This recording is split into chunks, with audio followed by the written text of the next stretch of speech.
Have you ever had an itch to play something specific? Wanting to create a character, wanting to make that character into a certain class, playing an action RPG, whether it's modern or classic. It can be a single player or a multiplayer game. And lastly, to have a low skill floor and a high skill ceiling. There are some games I'd like to bring up that kind of scratch those itches, but not exactly. Final Fantasy XIV, Final Fantasy XI, Path of Exile 2, and the most recently released Lost Soul aside. There was a game that I recently returned to that completely scratched my itch. And let's talk about it. Phantasy Star Online 2, New Genesis.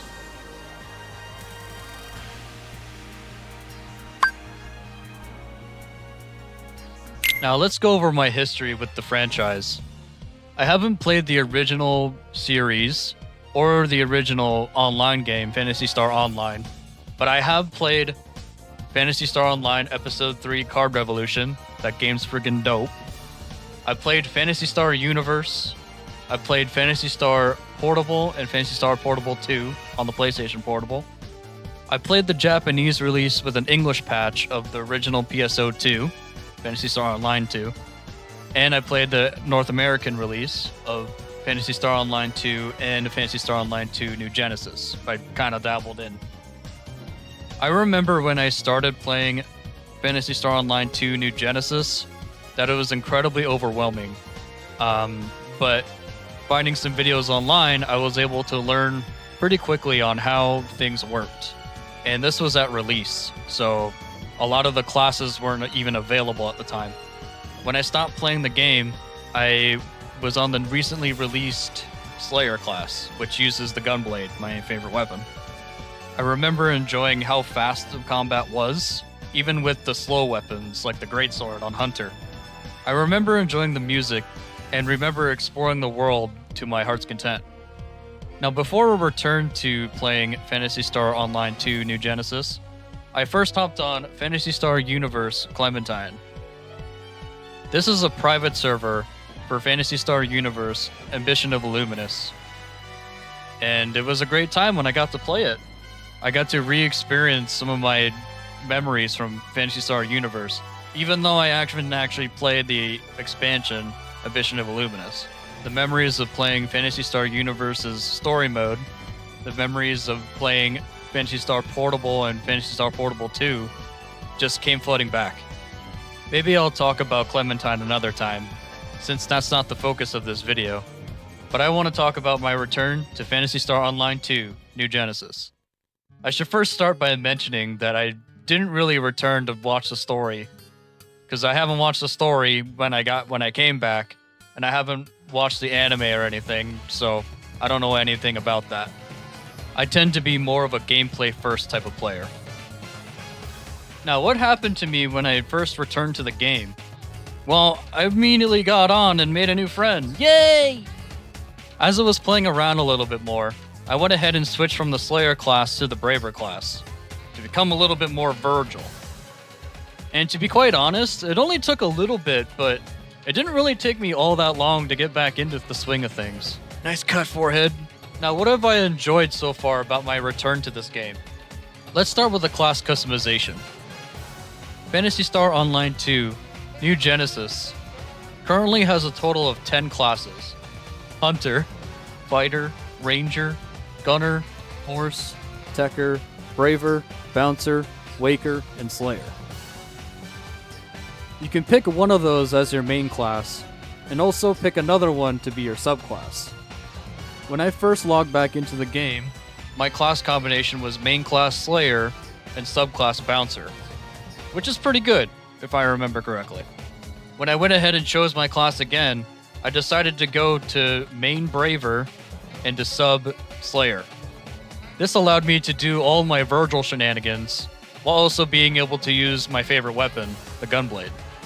But it immediately became apparent that I liked the katana more than I liked the Gunblade, in this game specifically.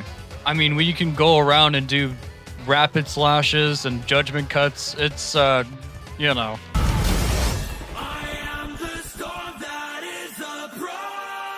The katana also allows for a lot of defense as well, so Literally clicking R1, I can defend against any attack and perform a sick counterattack that surprisingly has a lot of range.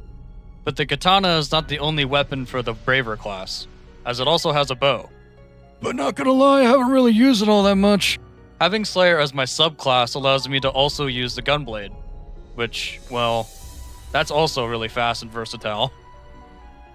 My plan right now is just to sort of fly through the story since, like Final Fantasy XIV, the story is the best way to level up all your classes, with the current level cap being at 105. I'm currently around level 90-something. I can't think off the top of my head since I don't have the game open as I'm recording this.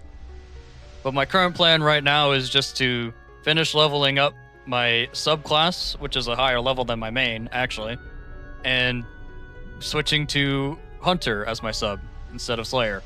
So that way I can try out some new different weapons and stuff. Man, I really enjoy the combat of this game. It harkens back to one of those itches I mentioned at the beginning of the video, a low skill floor and a high skill ceiling. The game is also scratching that action combat I've been itching for, allowing me to perform double jumps, quick side dodges. Essentially anything that you can think of that's in an action game is, well, here. I also really enjoy re-exploring the world again and the way that you travel around the world. Most games tend to have mounts, or infinitely dodging so you can move faster than the regular running speed. But in this game, your dodge can lead right into a sprint, and you can keep your momentum going even through a jump. If you connect against a wall, you can perform a wall jump. So not only do you have the double jump, but you also got the wall jump, so scaling walls is a breeze. There's also a lot to do as you're exploring around the world. There are these cocoon challenges and also tower challenges that you can do to not only engage with the game's mechanics, but to practice your combat a little bit more. And you get to earn skill points for your classes for each one that you do. The towers normally offer 4, while the cocoons offer 1. These challenges could be either a combat challenge, some kind of parkour challenge, stuff like that. Now, if there's one thing I didn't mention during the preamble, is that I remember the Glamour system. I have a love-hate relationship. Let's first start with the positives. There are many different ways to dress up your character. You can be a human, male or female, or you can be a caste, which is a more robotic race. And that could be either male or female as well. The genders and the races don't really matter, which is fantastic. The humanoid races can have 2 different kinds of outfits. The first type of outfit they can have is a full-on outfit. The second type they can have is a bit more in-depth. You start with innerwear, and then you go into having base wear, and then you can have outerwear. The cast characters can have body parts, arm parts, and leg parts. But any race that you pick can have a certain amount of accessories equipped, which you can play around with your heart's content, which is awesome. It reminds me a lot of Soul Calibur 6 and its character customization, while all of it is being done in an MMO, which is just crazy to me. But here's what I don't like about the Glamour system. Almost all of the cosmetics you have to get from microtransactions. Ugh. Though I'm not thrilled about it, I can understand why they're here. Phantasy Star Online 2 is, in fact, a free game, so they gotta make their money somehow. I understand, but I still don't like it. There's banners all over the place in this game, telling you to spend some money to potentially get something that you might want. It's either that or go into the player shops, and if you find what you like, good. Now you gotta have the Meseta for it. Meseta being the in-game money. There's a bajillion different options I would like to put on my character, but having to spend money or having to spend a large amount of Meseta, yeah, I can get that for all for free, but I don't know. It's just rough. But I think I made do with what I got a little bit. I think it looks all right. Okay. It's been a really fun and enjoyable experience returning to this game. If you guys would like to play it, it is free. And it does come with the original Phantasy Star Online 2, so if you don't want to play New Genesis, you could just play the regular game. The game's constantly got a ton of events going on, so if you ever want to play this game at all, there's bound to be some kind of event that's happening that will have level boosted experience, which is pretty cool. And that is all for this video. If you guys liked the video, please sure to like, comment, and subscribe. I would really appreciate that. And also be sure to sub to my streaming channel, Phantom Knight 300S. And I also have a TikTok, a Discord community channel, a Twitch channel, and a Kick channel. All under the same name as Phantom Knight 300. And until the next video, have a good one, guys. Peace.